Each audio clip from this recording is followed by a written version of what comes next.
Hi friends, நம்ம இன்றைக்கி இந்த வீடியோவில் நம்ம ஸ்ட்ராபெரி பிளான்ட்டோட ப்ரொபகேஷன் எப்படி இருக்குது, இதுலேருந்து புதிய பிளான்ட் எப்படி எடுக்கலாம் அப்படின்னு தான் அதில் பார்க்க போகிறோம் இந்த வீடியோவில்.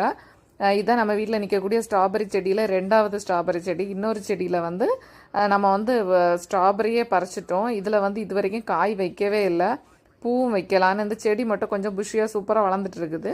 இது நல்ல வெயில் படக்கூடிய இடத்துல தான் நான் வச்சுருக்கேன். இது வந்து கொஞ்சம் செமி சேடான இடத்துல வச்சு வளர்க்க வேண்டிய பிளான்ட் அப்படின்னு நினைக்கிறேன்.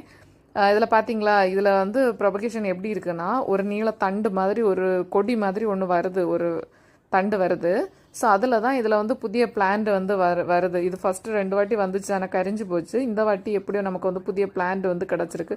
3வது வாட்டி சக்ஸஸாக புதிய பிளான்ட் கிடச்சிருக்கு. இது எப்படின்னா, அந்த பக்கத்தில் அந்த துளசி செடியில் அந்த பாட்டுக்குள்ளே இருக்குதுல்ல, அதுக்கு உள்ளாடி ஒழிச்சிருந்ததுனால இந்த நமக்கு ஒரு புதிய பிளான்ட் கிடச்சிருக்கு.